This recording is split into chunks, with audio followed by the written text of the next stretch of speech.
So here is copper sulphate solution. इसके अंदर जो कॉपर है वो लेस रिएक्टिव है, और ये आयरन नाइफ में जो आयरन है वो मोर रिएक्टिव है। तो आयरन क्या करेगा, इस कॉपर को हटा देगा। अच्छा, कॉपर को हटा के सॉल्यूशन में से कॉपर अगर हटेगा तो कहाँ जाएगा, वो जो कॉपर है ना बेटा, वो नाइफ के ऊपर आ जाएगा। ठीक है, इसलिए नाइफ का जो कलर है वो हल्का सा रेडिश ब्राउन हो जाएगा। आपको पता होना चाहिए कॉपर का एक्चुअल कलर तो ब्राउन सा होता है, ठीक है, पर सॉल्यूशन जब बनता है तो ब्लू हो जाता है। ठीक है जी। तो यहाँ पे कॉपर सॉल्यूशन में से निकल के यहाँ आ गया। अब सॉल्यूशन में क्या गया होगा, सॉल्यूशन में आयरन के पार्टिकल्स गए हैं। ठीक है, और उससे आयरन सल्फेट बना। क्या बनेगा, आयरन सल्फेट। कॉपर सल्फेट में से कॉपर हटा तो सल्फेट के साथ क्या जुड़ेगा, आयरन। तो आयरन सल्फेट यहाँ बनेगा और उसका कलर होता है ग्रीन। Got it. तो ग्रीन कलर सॉल्यूशन इसमें बनेगा। देखिए, this is the displacement reaction. Iron, okay, from the knife, being more reactive than copper displaces it मतलब कॉपर। ठीक है, तो आयरन ज़्यादा रिएक्टिव होने के कारण कॉपर को डिस्प्लेस करता है। ठीक है, from the copper sulphate solution the copper so separate, जो कॉपर यहाँ से सेपरेट हुआ, gets collected on the surface of knife, iron knife. Okay जी। एक और रिएक्शन देखते हैं। We do this reaction in laboratory. Laboratory में ये रिएक्शन करने के लिए हमने ये ली टेस्ट ट्यूब। टेस्ट ट्यूब में कॉपर सल्फेट सॉल्यूशन बनाया, इसके अंदर ये आयरन नेल डाल दी। आयरन नेल पहले ग्रे थी और कॉपर सल्फेट सॉल्यूशन ब्लू था। रिएक्शन से पहले ऐसा था। ठीक है, आयरन नेल ग्रे और कॉपर सल्फेट ब्लू। रिएक्शन के बाद देखिए क्या हुआ, ये ओके, कॉपर सल्फेट का कलर डिम हो गया है और हल्का सा ग्रीन हो गया। क्यों, क्योंकि कॉपर तो हट गया वहां से और आयरन उसकी जगह आ गया। अब क्या बन गया, आयरन सल्फेट। तो आयरन सल्फेट थोड़ा सा ग्रीन होता है बेटा, इसलिए ग्रीन कलर इस पे आ जाएगा। और जो कॉपर यहाँ से डिस्प्लेस हुआ, that copper is being deposited over this iron nail. तो देखिए, आयरन नेल इसमें से निकाली गई है। तो iron nail is having a brown coloured copper. तो आप समझ सकते हैं कॉपर यहाँ से डिस्प्लेस हुआ, आयरन के ऊपर डिपॉजिट हुआ। तो दिस इज द रिएक्शन। बेटा दिस रिएक्शन जो अभी पीछे देखी हमने, एक्सपेरिमेंटली जो रिएक्शन देखी, that can be arranged in this way. Okay, देखिए आयरन का बेटा सिंबल होता है फेरम, जिसको एफ ई लिखते हैं। ठीक है जी। संजय कुछ लिखना चाह रहे हो? तो जो फेरस है ना, फेरस वो लैटिन नेम है। हम कॉमनली उसको लोहा या आयरन कहते हैं, लैटिन में उसको फेरस कहते हैं, इसलिए एफ ई, ये सॉलिड स्टेट में। ठीक है जी, थोड़ा सा इसको मैं बड़ा करता हूँ ठहरो, ये लीजिए। ओके, तो आयरन प्लस कॉपर सल्फेट, ये एक्वस लिखा है बेटा साथ में, ए क्यू। एक्वस का मतलब होता है पानी में। तो कॉपर सल्फेट को हमने पानी में डाला, घोल दिया, ये सॉल्यूशन बना ब्लू, और ये आयरन नेल है ग्रे। जब ये आपस में रिएक्शन करेंगे, डाल दिया ना आयरन को इसके अंदर, तो रिएक्शन होगी। रिएक्शन के बाद देखिए क्या बना। तो iron is more reactive, iron ने कॉपर को धक्का दिया। अगर कॉपर हट गया, अनुज क्या कर रहे हो हैं, तो कॉपर, अनुज बेटा क्या कर रहे हो, तो कॉपर यहाँ से डिस्प्लेस हो जाएगा और आयरन इसकी जगह आ जाएगा। तो आयरन सल्फेट ये बनेगा। शिवांश क्या समस्या क्या है बेटा? ओके, आयरन सल्फेट बनेगा और प्लस कॉपर सॉलिड स्टेट में जो है वो आयरन के ऊपर डिपॉजिट हो जाएगा। बेटा कुछ कहना हो तो अपना हैंड रेज करिए।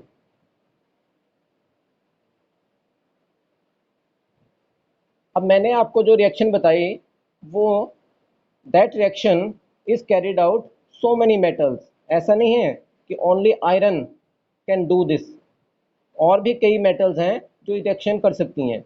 ये मेटल्स की रिएक्टिविटी है, पोटाशियम है, ठीक है, सोडियम, कैल्शियम, मैग्नीशियम, एल्यूमिनियम। आप देख सकते हैं, ये सिंबल भी याद कर लेना। ठीक है, हर एक मेटल का एक अपना सिंबल होता है, ये बहुत काम आएगा आपके। अभी आगे आप पढ़ेंगे ना साइंस, तो बहुत काम आता है। तो ये सारे सिंबल आपको याद करने हैं। एक चीज़ और याद करनी है कि कौन सी मेटल कहाँ है। जो मेटल सबसे ऊपर है ना, जैसे रोल नंबर 1 2 3 ऐसे याद करते हैं ना, ऐसे इसको याद करना कि सबसे पहले नंबर पे पोटाशियम है, फिर सोडियम है। तो पोटाशियम सबसे ज़्यादा रिएक्टिव है, ठीक है, सोडियम उससे कम। ठीक है, तो जैसे जैसे हम नीचे की तरफ आएंगे ना, रिएक्टिविटी थोड़ी कम होती जाएगी। ठीक है जी।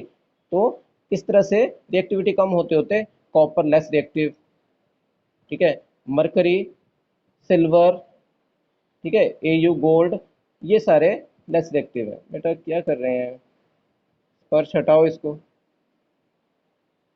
चलिए, तो आप देख सकते हैं पोटाशियम से लेकर नीचे, सबसे नीचे क्या है, गोल्ड। गोल्ड सबसे कम रिएक्टिव है। और अब हमने जो यहाँ पे रिएक्शन ली थी ना, वो आयरन और कॉपर की थी। हमने क्या किया था, आयरन को कॉपर सल्फेट में डाला, रिएक्शन हुई थी। क्या इससे उल्टा करें तो रिएक्शन होगी। मान लेते हैं मैं कॉपर का पीस लेता हूँ और कॉपर के पीस को आयरन सल्फेट में डालता हूँ, ठीक है ना जी। तो क्या ये रिएक्शन पॉसिबल है, आप सोचिए। कॉपर तो कमज़ोर है, वीक है, इट इज़ लेस रिएक्टिव। तो कॉपर आयरन सल्फेट में से, आयरन का सल्फेट होगा ना सॉल्यूशन में, आयरन सल्फेट में से कॉपर डिस्प्लेस नहीं कर पाएगा। Copper can not displace iron. Okay, तो आप समझ लें कि जो नीचे वाली मेटल है, जो लेस रिएक्टिव मेटल होगी, वो इस एक्टिविटी सीरीज में से ऊपर वाली मेटल को डिस्प्लेस नहीं करेगी। पर जो मेटल ऊपर लिखी होगी, it can easily displace the lower one from it salt solution. इसको अच्छे से देख लेना, आपकी बुक में ये पूरा दिया है। और मैं बुक के जो पिक्स हैं बुक्स की, चैप्टर नंबर 4 की, वो शेयर करने वाला हूँ आपके साथ। अब वहाँ से इसको पढ़ लें। तो बेटा ये डिस्प्लेसमेंट रिएक्शन के लिए एक एक्टिविटी की 5 बिकर हैं। ये अंकित बार बार मुझे लगता है कि आपको यहाँ से हटाना पड़ेगा। हम्म, आपको पता है कि स्क्रीन पे लिखना नहीं है, आपने कोई हरकत नहीं करनी है इस पे। तो यहाँ देखिए, ये सारे सॉल्यूशन हैं। हम्म, इन सॉल्यूशन में से पहला और दूसरा, ये तो कॉपर सल्फेट का सॉल्यूशन है, ठीक है। पहले वाले में जिंक डाला है, दूसरे में आयरन। तो आप समझ सकते हैं ये दोनों सॉल्यूशन लेस रिएक्टिव हैं। आप सोच सकते हैं कॉपर सल्फेट में कॉपर जो है वो लेस रिएक्टिव होता है। अगर कॉपर लेस रिएक्टिव है तो जिंक उसको डिस्प्लेस कर पाएगा, है ना। तो इन दोनों में कॉपर सल्फेट है। इसमें बेटा ये तीसरे और पांचवें में, इसमें हमने लिया है जिंक सल्फेट, ठीक है जी। और ये जो बीच वाला है, इसमें लिया है आयरन सल्फेट, ठीक है। अब देखते हैं किस में क्या डाला और रिएक्शन हुई या नहीं। पहले वाले में कॉपर सल्फेट में क्या डाल दिया, जिंक, ठीक है। यू कैन सी रिएक्शन हुई ना। तो हम लिखेंगे zinc, okay, plus copper sulphate. Zinc ज़्यादा रिएक्टिव है, ध्यान करिए पीछे एक्टिविटी सीरीज देखी हमने, जिंक ऊपर आता है और कॉपर नीचे। तो जिंक विल डिस्प्लेस कॉपर और क्या बन जाएगा, जिंक सल्फेट, ठीक है जी। और कॉपर वहाँ से हट जाएगा। तो इस तरह की रिएक्शन होती हैं। आप ध्यान रखना, कॉपर सल्फेट का जो ब्लू कलर है ना, वो बिल्कुल लाइट ब्लू हो जाएगा, क्योंकि जिंक सल्फेट का कोई कलर नहीं होता। रणदीप, जिंक सल्फेट का कोई भी कलर नहीं होता, इसलिए ब्लू कलर धीरे धीरे कम होना स्टार्ट हो जाएगा। और जो यहाँ से कॉपर हटा, वो reddish brown copper zinc metal पे आ जाएगा। चलिए, अब इस चीज़ को थोड़ा सा, आयरन वाला केस हम पहले स्टडी कर चुके हैं, ये वाला, ठीक है। अब इससे नेक्स्ट देखते हैं क्या हुआ। अब बाकी 3 बिकर जो थे बेटा, इसमें जो सॉल्यूशन लिए ना, वो मेटल ज़्यादा रिएक्टिव है, सॉल्यूशन ज़्यादा रिएक्टिव है। पर उनके अंदर जो हम डाल रहे हैं, लेट मी शो यू, ये देखिए इसके अंदर आप देख सकते हैं, in zinc sulphate we have placed iron, okay. अब सोचिए जिंक तो ज़्यादा रिएक्टिव है और आयरन कम रिएक्टिव है, तो क्या ये डिस्प्लेस कर पाएगा, बिल्कुल नहीं। तो यहाँ कोई रिएक्शन नहीं होगी, नो रिएक्शन, ठीक है। ऐसे ही थोड़ा सा इस साइड देखें, आयरन सल्फेट है प्लस कॉपर। अब कॉपर लेस रिएक्टिव है, तो कॉपर इसको डिस्प्लेस कर पाएगा नहीं, ठीक है। तो आयरन सल्फेट का जो अपना कलर होता है ग्रीन, वो ग्रीन कलर ही रहेगा, कोई रिएक्शन नहीं होगी, ठीक है। और जो सबसे लास्ट में है, उसमें देखिए, ये देखिए, here zinc sulphate plus copper, copper is less reactive and it can not displace zinc from the solution, तो इसमें no reaction. The next topic is uses of metal. Metals का यूज आपने कई जगह देखा भी होगा, घरों में भी यूज करते हैं। आयरन, आयरन सबसे ज़्यादा कॉमन मेटल है। इसकी प्रॉपर्टी क्या है? High tensile strength. High tensile strength का मतलब होता है कि जब आयरन की वायर को या किसी पीस को तोड़ते हैं या मोड़ने की कोशिश करते हैं तो ये आसानी से नहीं टूटेगा, ठीक है। इसकी टेंसाइल स्ट्रेंथ बड़ी हाई होती है, इसीलिए स्ट्रॉन्ग होने के कारण आप पुल के निर्माण में आप इसका यूज़ कर सकते हैं। You can use it for making bridge, you can also use it in houses pillars और so many other things are made of iron rods. You can use it in engine parts because engine में बहुत सारे parts को move करना होता है तो वो आपस में टकराएंगे और अगर कमज़ोर मेटल होगी तो वो बेंड हो जाएगी, पर आयरन बेंड नहीं होता है, तो we can use it in engine. ये देखिए, here we have copper. Copper is good conductor of electricity and heat. That's why we use it in making wires. Electric wires are made of this copper. Okay. आप देख सकते हैं घरों में कई utensils copper के बने होते हैं। वैसे जनरली प्योर कॉपर का कोई यूटेंसिल नहीं होगा, ब्रास के होते हैं ये। और ब्रास में क्या होता है? कॉपर प्लस टिन, ठीक है जी, सॉरी, कॉपर प्लस जिंक।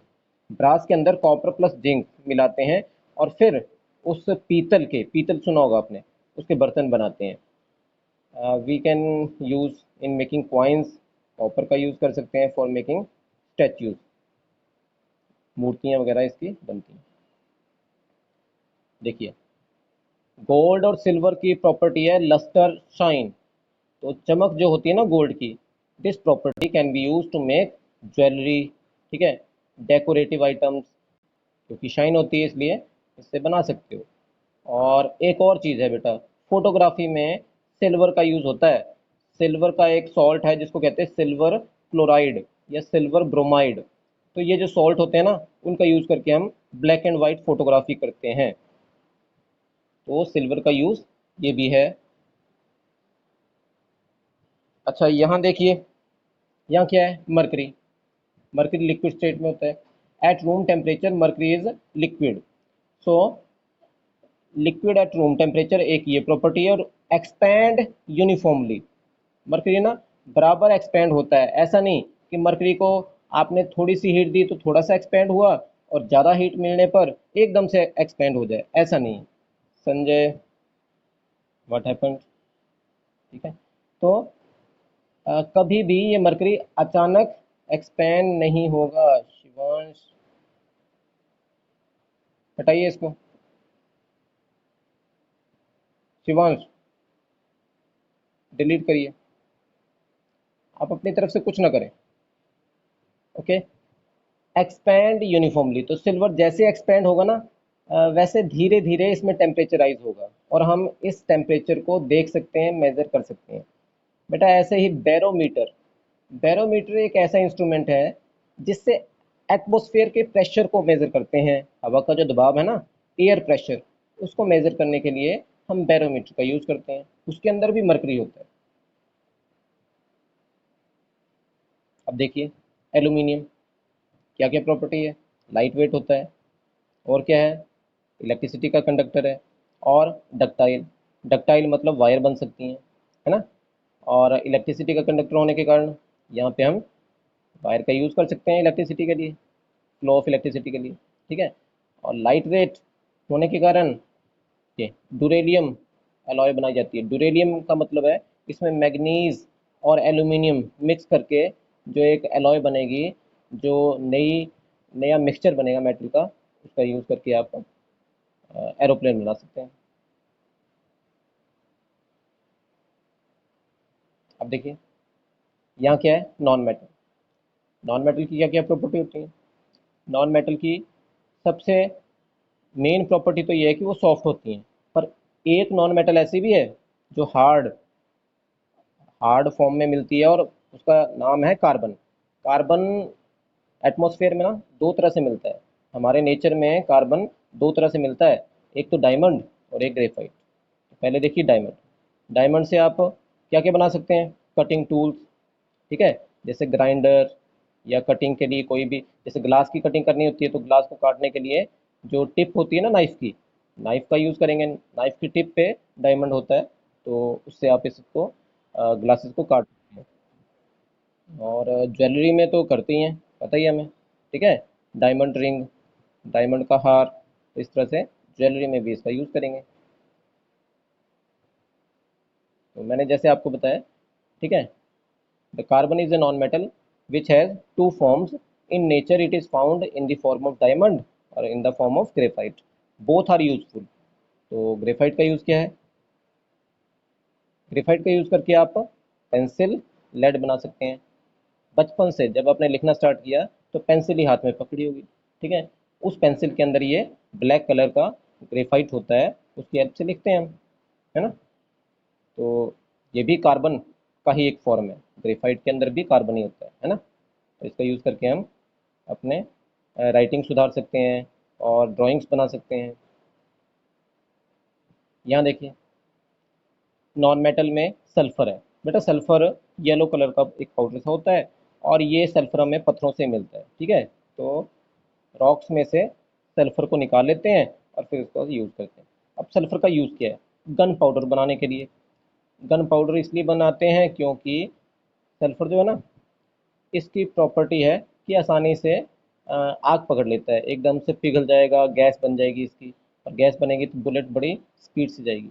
तो ये गन पाउडर बनाने में आप सल्फर का यूज़ कर सकते हैं। अच्छा, एक और यूज़ है इसका, vulcanisation of rubber. Mohit, vulcanisation of rubber. तो रबर की वल्केनाइजेशन कैसे करेंगे? इसका ये मतलब है, अभी आपको दिखा रहा हूँ मैं। ये हम क्या करते हैं बेटा, रबड़ जो नेचर से हमें मिलता है ना, वो उतना स्ट्रेचेबल नहीं होता है, वो बड़ी जल्दी टूट जाएगा। अगर आप उसको खींचेंगे ना रबड़ को, तो टूट जाएगा। तो हम उसकी स्ट्रेंथ को बढ़ाने के लिए रबड़ के अंदर सल्फर डालेंगे और हीट करेंगे। इस प्रोसेस को कहते हैं वल्केनाइजेशन ऑफ रबड़। तो वल्केनाइजेशन करेंगे तो उससे क्या होगा? रबड़ की स्ट्रेंथ इंक्रीज होगी, इलास्टिसिटी बढ़ जाएगी, ये सब, ठीक है ना। हाँ, इलास्टिसिटी मतलब स्ट्रेचेबिलिटी बढ़ जाएगी। टेंसाइल स्ट्रेंथ मतलब टूटेगा नहीं आसानी से, ठीक है। और इसी तरह से विस्कोसिटी का मतलब होता है कि फ्लो आसानी से नहीं करेगा, वो इकट्ठा रहेगा। रबड़ कभी भी फ्लो नहीं करता, सॉलिड फॉर्म में रहता है। अच्छा, ये देखिए, आप इसको देखें, यहाँ पे कौन सी नॉन मेटल है दिख रही होगी आपको? फास्फोरस है ना, रेड फास्फोरस। एक बार पहले बात की थी मैंने आपसे। तो रेड फास्फोरस जनरली आग पकड़ सकता है। तो मुझे लगता है एक बार अच्छे से बात कर ही लूँ मैं। तो क्यों कर रहे हो आप? हैं? इस बच्चे को सबसे ज़्यादा दिक्कत है।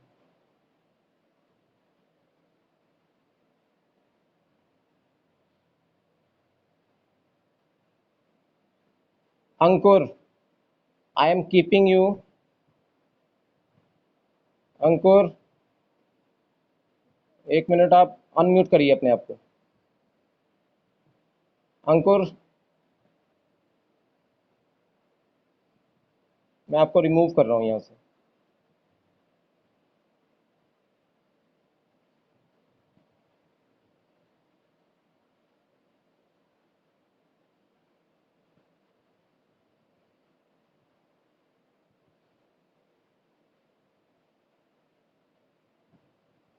चलिए, तो मैंने आपको कहा था कि फास्फोरस तो बड़ी जल्दी से आग पकड़ सकता है। तो उसको कम कम्बस्टिबल बनाने के लिए ना, कि जल्दी से आग ना पकड़े, तो माचिस की जो तीली होती है उसमें फास्फोरस के साथ क्लोरेट क्लोरेट को ऐड करते हैं।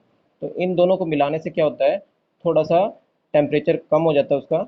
और अब ना, अगर आप इसको रगड़ेंगे माचिस की तीली को, तभी इसमें आग लगेगी। नहीं तो फास्फोरस तो हवा में भी आग पकड़ पकड़ सकता है ना, पर यहाँ पे आग आसानी से नहीं लगेगी क्योंकि क्लोरेट है उसके अंदर। पर जब आप उसको रगड़ते हैं तो फ्रिक्शन के कारण उसके ऊपर जो हीट आती है ना, उस हीट से वो जलेगा। ठीक है, और ये सारा जलने के बाद हम इस आग का यूज़ कर सकते हैं, इस मैच स्टिक का यूज़ कर सकते हैं फॉर डूइंग एनीथिंग। अब यहाँ देखिए, नाइट्रोजन, हवा में नाइट्रोजन होती है बेटा, इसका जो बॉइलिंग पॉइंट है बड़ा लो होता है। ओके, तो -196 के आसपास होता है इसका बॉइलिंग पॉइंट, पर नेचर में तो ये नॉर्मल टेम्परेचर पे गैसेस फॉर्म में मिलती है। तो इस नाइट्रोजन का यूज़ कैसे करते हैं? प्लांट्स क्या करेंगे, नाइट्रोजन से प्रोटीन्स बनाते हैं, उन्हीं प्रोटीन को हम खाते हैं। ठीक है ना? तो नाइट्रोजन से अमोनिया बनता है और अमोनिया से प्रोटीन। अब यहाँ देखिए, क्लोरीन है। क्लोरीन का यूज़ कहाँ करते हैं? हमें पता है, स्टेरिलाइजेशन। स्टेरिलाइजेशन का मतलब है पानी को साफ करना, या पूल में जो पानी होता है ना, स्विमिंग पूल, उसमें स्टेरिलाइजेशन के द्वारा पानी को थोड़ा साफ किया जाता है। अच्छा, ऐसे क्लोरीन का ब्लीचिंग में यूज़ करते हैं। ब्लीचिंग का मतलब है, अगर मान लो कपड़े पे कोई धब्बा लग जाए, तो उस धब्बे को साफ करने के लिए आप या डाई या कलर को साफ करने के लिए, उसको ऑक्सीडाइज करने के लिए आप इसका यूज़ कर सकते हैं। मीन्स क्लोरीन एक ऐसी नॉन मेटल है जो अच्छे से ऑक्सीडाइज कर सकती है ना? इसीलिए कहते हैं कि non metal can be used as oxidising agent. तो ये बताया है कि क्लोरीन को अगर पानी में डाल दें तो क्या होता है।